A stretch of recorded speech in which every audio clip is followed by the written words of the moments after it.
नमस्कार दोस्तों। मेरा नाम है विजय कुमार। आप देख रहे हैं हिंदी स्टोरी पिटारा यूट्यूब चैनल को। तो चलिए दोस्तों, डायमंड कॉमिक्स में चाचा चौधरी और राका सीरीज की इस शानदार कॉमिक्स को शुरू करते हैं, जिसका नाम है चाचा चौधरी और राका का इंतकाम। तो आप देख सकते हैं इसका कवर पृष्ठ, जो कि कुछ इस तरह का है। तो चलिए इसकी शानदार स्टोरी को शुरू करते हैं। शहरी आबादी से दूर घने जंगलों को लांघता हुआ एक घुड़सवार चला जा रहा था। एक पहाड़ी के पास जाकर वो घोड़े से नीचे उतरता है और गुफा के अंदर दाखिल होता है। डाकुओं के देवता गगोल, सूरवीन की प्रार्थना कबूल करो। मैं जानता हूँ कि हमने एक अरसे से तुम्हें लौह स्नान नहीं दिया है। यहाँ डाकू वर्ग की तुम्हारे प्रति गुस्ताखी है। मुझे याद है जब डाकुओं का नेतृत्व राका के हाथों में था, तो हे गगोल देवता, हर पूर्णिमा की रात को जब चांदनी इस जंगल में सफ़ेद चादर सी फैली होती थी, तो तुम्हें आदमी के खून से नहाया जाता था। फिर नरमुंडों के गहनों से तुम्हें सजाया जाता था। तुम खुशी से झूम उठते थे और डाकुओं को कामयाबी का वरदान देते थे। अब वो सब नहीं रहा। गगोल देवता उदास है। ये वादी वीरान है और मेरा दिल बुझा हुआ है। ये सब हमारे सरदार राका के जाने के कारण हुआ, जिसे चाचा चौधरी ने समुद्र में फिकवा दिया था। सारे डाकू मारे गए या जेलों में सड़ रहे हैं। मैं बचा हूँ। मुझे शक्ति दो कि मैं चाचा चौधरी को मारकर बदला लूँ। और सरवीन का घोड़ा जंगल को चीरता हुआ शहर की तरफ चल देता है। चाचा चौधरी घर पर। भाग्यवान, मेरा भीमसेनी लठ कहाँ है? बहुत दिनों से मैंने उसे नहीं देखा। काफ़ी दिनों से चोर उचक्का घर में नहीं आया, इसलिए लठ की ज़रूरत नहीं पड़ी। क्यों? अभी पिछले हफ्ते तो एक आदमी ने हमारे घर में सेंध लगाने की कोशिश की थी। वो अनाड़ी चोर था। खोपड़ी पर दो बेलन पड़ते ही वो भाग खड़ा हुआ। फिर भी अगर चीज़ बिना इस्तेमाल किए पड़ी रहे तो वो नकारा हो जाती है। लठ का इस्तेमाल कहीं ना कहीं तो करना ही है। देखता हूँ, शायद जहाँ फालतू चीज़ें रखी रखी रहती है उस स्टोर में वो पड़ा हो। मिल गया। बेचारे की क्या दशा हो गई है। धूल की परत जम गई है और इसके इर्द गिर्द मकड़ी ने जाल बुन दिया है। इस लठ को लेकर जरा शहर का चक्कर लगाया जाए। बड़े दिनों से इसे हवा नहीं मिली। और एक गली की नुक्कड़ पर तड़ तड़ तड़ तड़ भागो। चाचा चौधरी, आज तुम्हारी जिंदगी का आखिरी दिन है। कहाँ गया वो कमबख्त? अच्छा, जान बचाने के लिए गटर में जा छुपा है। चाचा चौधरी, अब तुम फंस गए। तड़ तड़ तड़ तड़। और तभी धड़ाक। धन्यवाद चौधरी। यह डाकू बहुत दिनों से पुलिस की आंखों में धूल झोंक रहा था। इंस्पेक्टर साहब, एक बात मेरी समझ में नहीं आई। डाकू के पास स्टेन गन थी और चाचा चौधरी के हाथ में मामूली लाठी। फिर भी जीत चाचा चौधरी की हुई, क्योंकि चाचा चौधरी का दिमाग कंप्यूटर से तेज चलता है। खूंखार डाकू राका ने वैधराज चक्रमाचार्य की ऐसी अद्भुत दवाई पी रखी है जिससे वो मर नहीं सकता। गुरु वज्रदेव का फल निगलकर राका चीर निद्रा सो गया। साबू ने राका को समुद्र में फेंक दिया, जहां उसे विशाल मछली व्हेल निगल गई। वो कई दिनों तक गहरे समुद्र में एक जगह से दूसरी जगह तैरती रही। डाकू राका व्हेल मछली के पेट में अचेतन अवस्था में भी पड़ा रहा। एक दिन अचानक राका का मुंह खुलता है और चीर निद्रा का फल उसके मुंह से बाहर आ जाता है। व्हेल मछली के पेट में लेटे राका की आंखें खुलती है। ओह, मैं कहाँ हूँ? यहाँ तो अंधेरा है। राका सरक कर धीरे धीरे बाहर निकलने का रास्ता खोजने लगता है। अंत में वो व्हेल मछली का मुंह खोलकर बाहर निकलने में कामयाब होता है। कन्हैया लाल, ये कुत्ता रो क्यों रहा है? कुत्ते का रोना किसी भारी विपत्ति के आगमन की ओर संकेत करता है। हे भगवान, आने वाली आफत से मनुष्य जाति की रक्षा करना। राका समुद्र की गहराई से ऊपर सतह की ओर चल देता है। समीर, पानी के नीचे कुछ अजीब सी हलचल हो रही है। निधि, बेफिक्र होकर बोट की यात्रा का आनंद लो। समुद्र में तो हलचल होती रहती है। और तभी, ओह ये क्या! निधि, संभलो। चूहो, जाओ पानी में मछलियों का भोजन बनो। चाचा चौधरी और साबू ने मुझे बहुत नुकसान पहुंचाया है उनसे इंतकाम लेना है। अगर मैं लोगों की हत्याएं करूंगा तो चाचा चौधरी उन्हें बचाने ज़रूर आएगा। ये फिल्म हाउसफुल जा रही है, लेकिन ये तुम्हारी ज़िंदगी की आखिरी फिल्म होगी। आग कहाँ मिलेगी? हाँ, पेट्रोल से आग भड़केगी। मेरे मनोरंजन के लिए उस थिएटर में ये शो अच्छा रहेगा। अंदर बेखबर दर्शक फिल्म देखने में तल्लीन हैं। रीटा, आओ हम कहीं दूर चले जाएं जहां हमारे सिवाय और कोई ना हो। इस थिएटर को जलाने के लिए ये पेट्रोल काफ़ी है। इससे बेहतर शो इस थिएटर में शायद ही कभी हुआ हो। और राका ने जो ही आग दिखाई और राका ने जो ही आग दिखाई कि पेट्रोल में भीगा थिएटर धू धू करके जल उठा। ये कोई फिल्मी दृश्य नहीं है, बल्कि जिंदगी की असली तस्वीर है। दर्शक जान बचाने के लिए भागे। आग, आग। तुम सबको मरना है। तुम अगर अंदर नहीं मर सके तो बाहर मरोगे। जिंदा बचने के लिए ये राका को गवारा नहीं। बचाओ। राका खुद अपने ढंग की फिल्म बनाता है। तुम सब एक्टर्स हो और मैं तुम्हारा डायरेक्टर। दूसरे दिन चाचा चौधरी के निवास स्थान पर चाचा चाचा जी की अखबार में ऐसी बयां चाचा जी, अखबार में ऐसी क्या खबर है कि लगता है जैसे एक ही सांस में सारे पृष्ठ चट कर जाओगे। साबू, जो कुछ खाना पीना हो खा पी लो और कमर कसकर तैयार हो जाओ। क्या शहर में कोई दंगल हो रहा है? नहीं, अखबार में खबर है कि खूंखार राका लौट आया है। कल उसने एक सिनेमा के थिएटर में आग लगा दी, जिसमें 500 दर्शक जलकर राख हो गए। वो जालिम फिर तबाही मचाएगा, इसमें कोई शक नहीं है। हमारे लिए वो एक चैलेंज बनकर खड़ा हो गया है। इस बार मैं कमबख्त को जान से मार कर खत्म कर दूंगा। काश हम ऐसा कर पाते।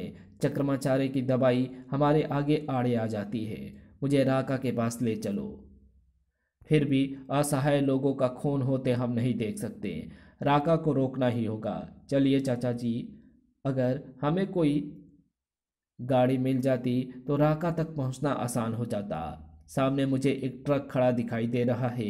अगर वो हमें मिल जाए तो क्या कहना? अरे भाई लहान सिंह, हमें राका तक पहुंचने के लिए तुम्हारा ट्रक चाहिए। चाचा जी, तुआड़े वासे जान हाजिर है, पर यह ट्रक आगे नहीं हो जा सकता। क्यों? क्योंकि ट्रक दे टायर बिच्चों हवा निकल ओथी है। टायर में हवा भरना हम पर छोड़ दो। साबू, जरा ट्रक के टायरों में हवा भरना। और टायर में हवा भरनी शुरू हो गई। अरे रे साबू, रुको। क्यों? तुमने ज़रूरत से ज़्यादा फूंक मार दी है। ओए साबुआ, तेरियो नैयो रिस्सा। चाचा जी, तुसी चिंता ना करो। टायर विचों हवा कढ़ना मुश्किल नहीं। फिस लो, हुन हवा पूरी है। तुसी जिथे चाहो ट्रक ले जा सकते हो। चाचा चौधरी और साबू चल दिए। सच्चे बादशाह एनानु जालिम राका नाल निपटन वासे सख्ती दुई। चाचा जी, जरा स्पीड बढ़ाओ। उधर सर, ये वही है जिसने कल थिएटर को जलाकर राख कर दिया था। आज भी शहर में आगजनी की वारदातें कर रहा है। ये तो राका है। ये मनहूस कैसे वापस आ गया? सर, ये पुराना मुजरिम लगता है। राका, अपने आप को पुलिस के हवाले कर दो। ठीक है इंस्पेक्टर, लो। आह, तेरी ये मजाल कि हमारे अफसर के साथ गुस्ताखी। धाएं, तुम ऐसे नहीं मानोगे। ये लो।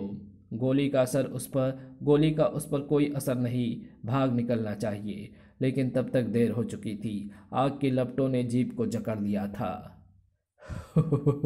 सारा शहर जलाकर राख राख का ढेर कर दूंगा।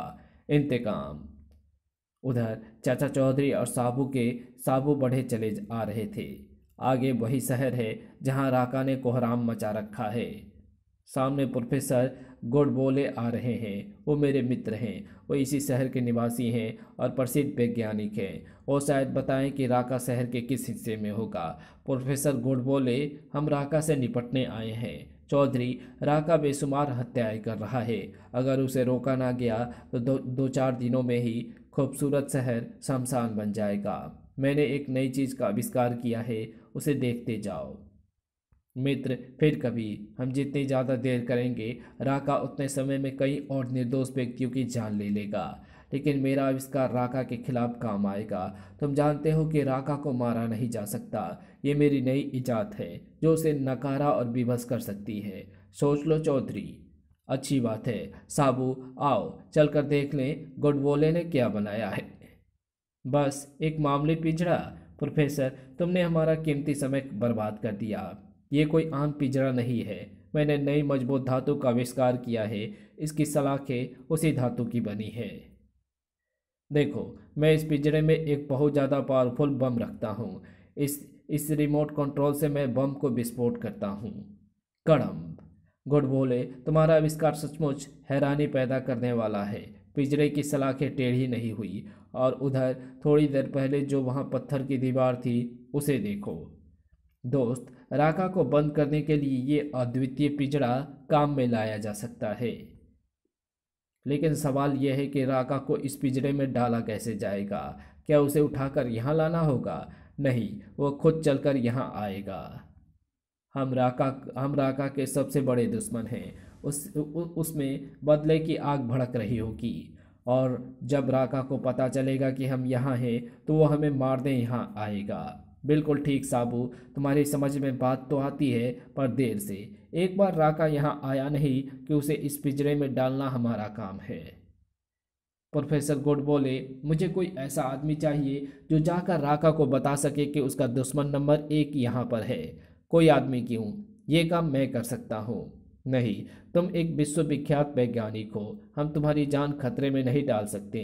राका द्वेष की आग से बौखलाया हुआ है। वो कुछ भी कर सकता है। चिंता ना करो चौधरी, सैकड़ों निर्दोष जान बचाने के लिए किसी को तो कुर्बानी देनी ही होगी। ये नेक काम मैं क्यों ना करूं। और गोडबोले की कार सरसराती हुई राका को ढूंढने चल दी। समुद्र के किनारे। इस खेल में कितना आनंद आ रहा है। बॉल जिसके हाथ से नीचे गिरी उस पर 1 पॉइंट चढ़ गया, समझो। थोड़ी दूर पर।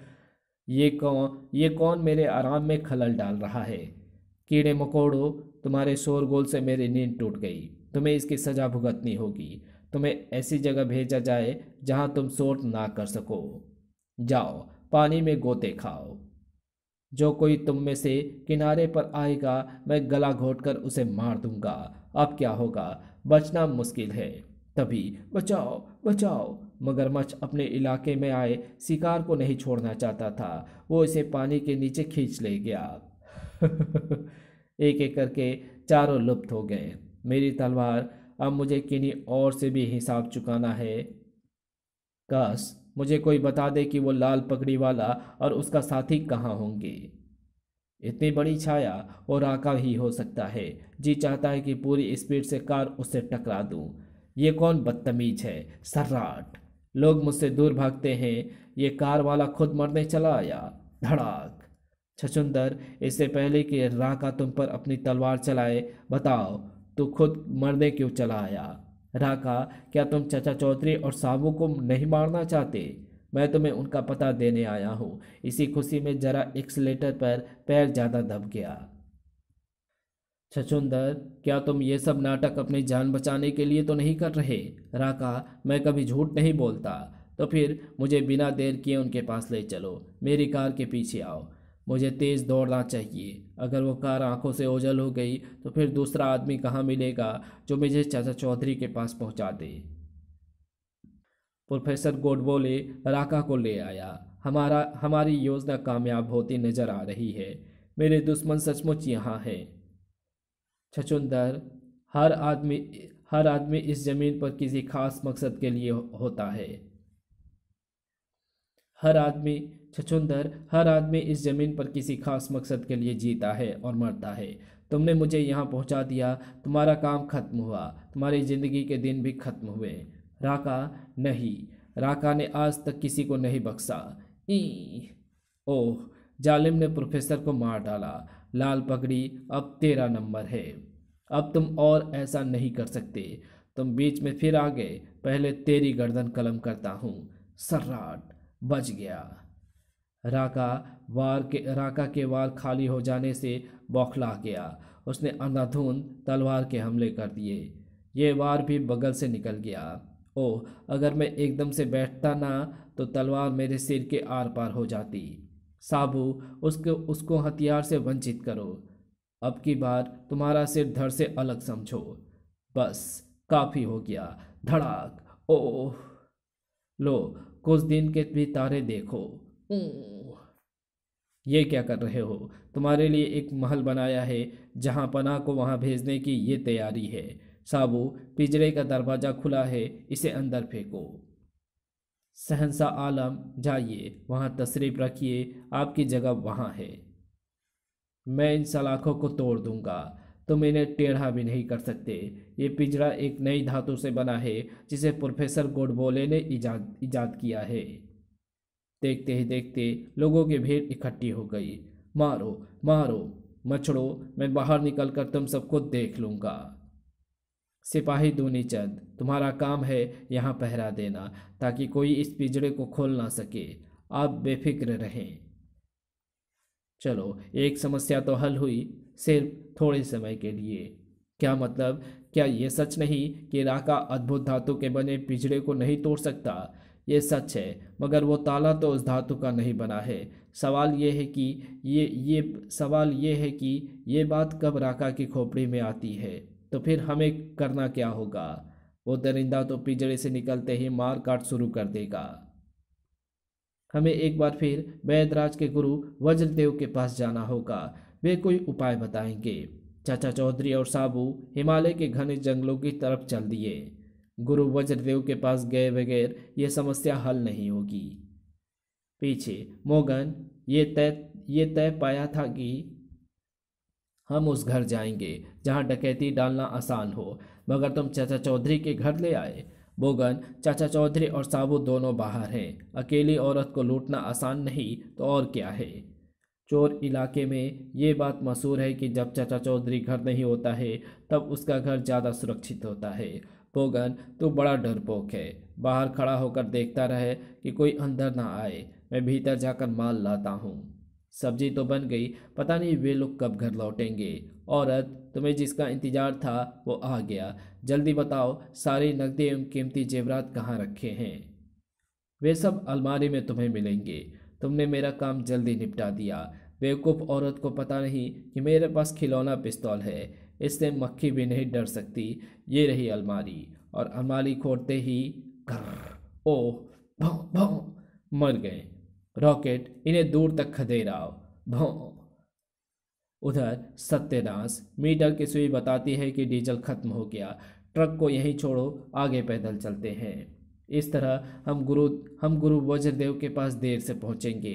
नमस्कार चाचा जी, एक बार आपने मेरे बेटे की जान बचाई थी। कुछ देर मेरे अतिथि बनना स्वीकार कीजिए। शुक्रिया दोस्त, हमारे पास समय नहीं है, हमें दूर जंगलों में पहुंचना है। तो फिर आप पैदल क्यों जा रहे हैं? आप मेरा हेलीकॉप्टर ले जा सकते हैं। वाह, ये घने जंगल में आसानी से उतर जाएगा।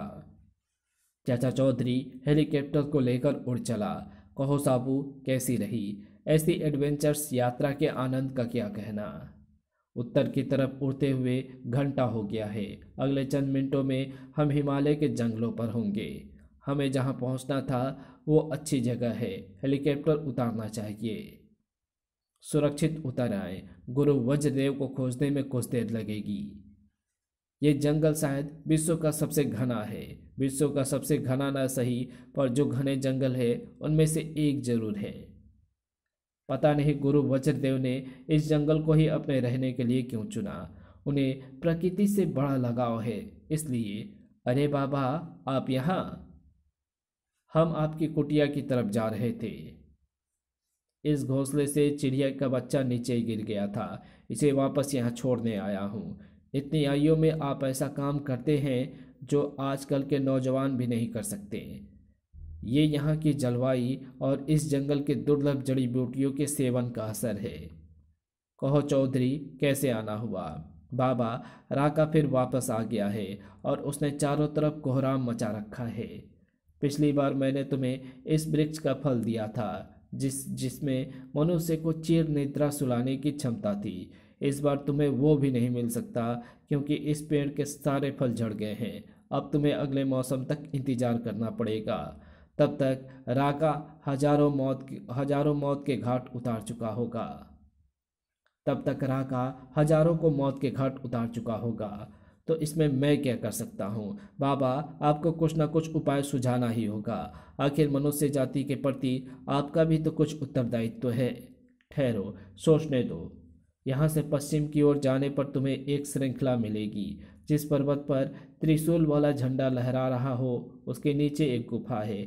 गुफा का द्वार भारी पत्थर से बंद है। उसे उठाना होगा। अंदर जाने पर एक महिला मिलेगी। नाम है सनखो। वो मेरी नानी है। वो मदद करेगी। बाबा, पिछली बार तुम अपनी उम्र 1000 से ऊपर बताई थी। तुम्हारी नानी भला इस दुनिया में वहाँ होगी? साबू, यहाँ की चमत्कारिक जड़ी बूटियों ने इन लोगों को दीर्घायु प्रदान की है। बाबा, माफ कर दो। हम त्रिशूल वाले पर्वत पर सनखो नानी के पास जाएंगे। पर एक बात याद रखना, सनखो अद्भुत जादूगरनी है और थोड़ी गुस्सैल भी। इसलिए तुम्हारा साथी वहाँ कोई गुस्ताखी ना करे। और वे पश्चिम की ओर चल पड़े। ये जंगल में रहने वाले भी बड़े रहस्यमयी लोग हैं। काफ़ी समय तक उड़ते रहने के बाद वे पर्वत श्रृंखला के ऊपर पहुँचे। और वो रहा त्रिशूल वाला झंडा। बस हमें यहीं उतरना है। आओ, अब हमें गुफा ढूंढनी है। ये रही वो गुफा जिसका द्वार पत्थर से ढका है। साबू, इसे उठाना तुम्हारा काम है। ओह, काफ़ी भारी है। लो चाचा जी, आप अंदर जा सकते हैं। संभल कर साबू। गुफा का द्वार तुम्हें छोटा पड़ेगा, पर अंदर गुफा काफ़ी बड़ी है। जादूगरनी सनखो नानी, ठहरो। कुछ देर के लिए ये खेल रोकना पड़ेगा। क्यों? तुम हारने वाले हो इसीलिए? नहीं, अभी जो हवा आई उसमें आदमी की गंध थी। कोई यहाँ घुस आया है। जादुई रस्सियों, जाओ घुसपैठियों को बांध कर लाओ। उसने हवा में जादुई छड़ी घुमाई। ओह, ये क्या? इससे पहले कि चाचा चौधरी और साबू कुछ सोच पाते, वे खींचे चले गए। इससे पहले कि मैं तुम्हें सजा दूं, बताओ तुम कौन हो और यहाँ चोरी से क्यों घुसे हो? मैं चाहूँ तो इन रस्सियों को तोड़ सकता हूँ। हाँ, बताओ। नहीं साबू, धैर्य से काम लो। गुरु वज्रदेव ने हमें यहाँ भेजा है। ओह, मेरे नाती वज्रू ने? तब तो तुम हमारे मेहमान हो। जादुई रस्सियों, इनके बंधन खोल दो। सनखो नानी ने फिर छड़ी घुमाई। हम आज़ाद हो गए।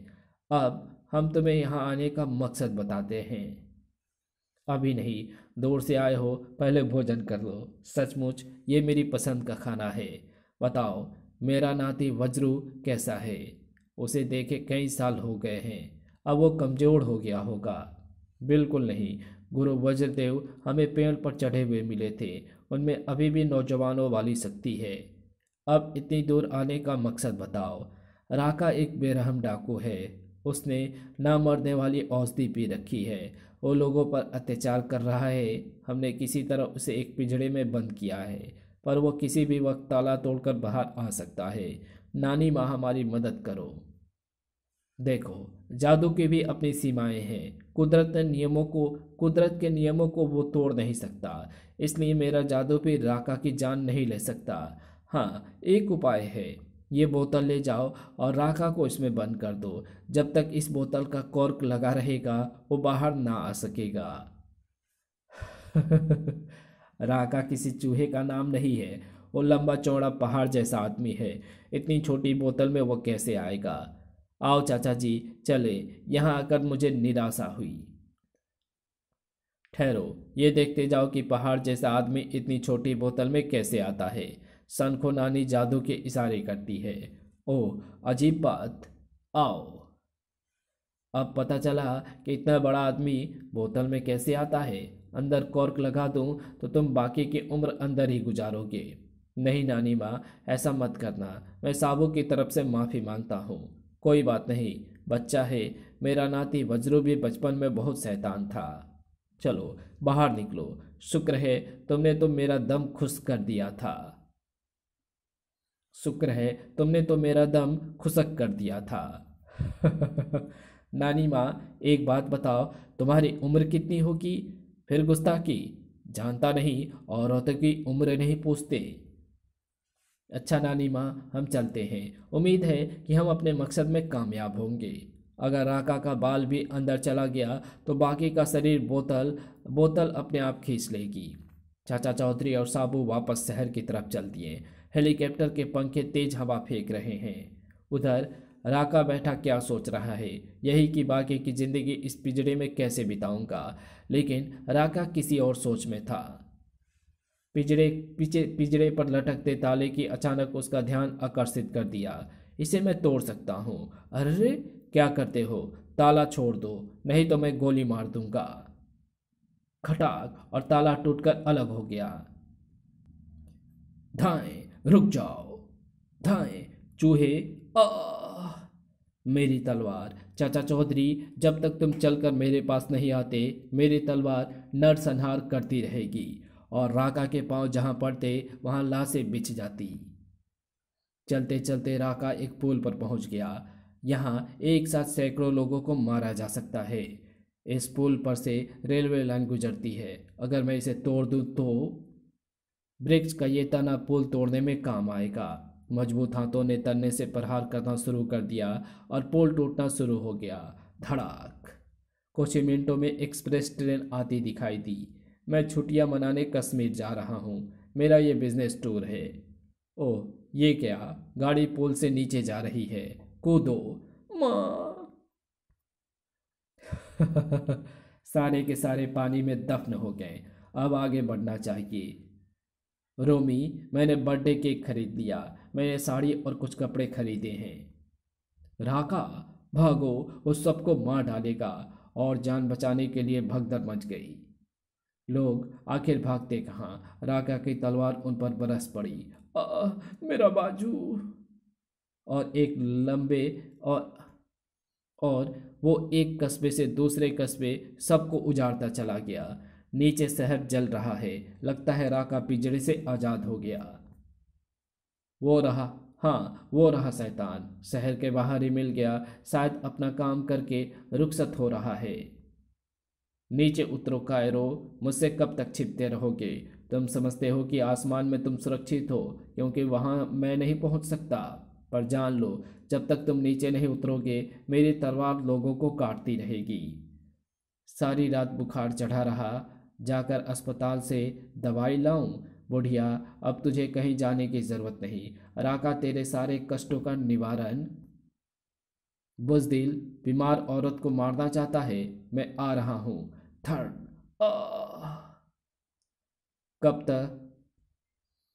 अब तक तुम कोई ना कोई चाल चलकर बसते रहे, लेकिन आज तुम्हारा अंतिम दिन है। मुझे भी आज तुम्हें ठिकाने लगाना है।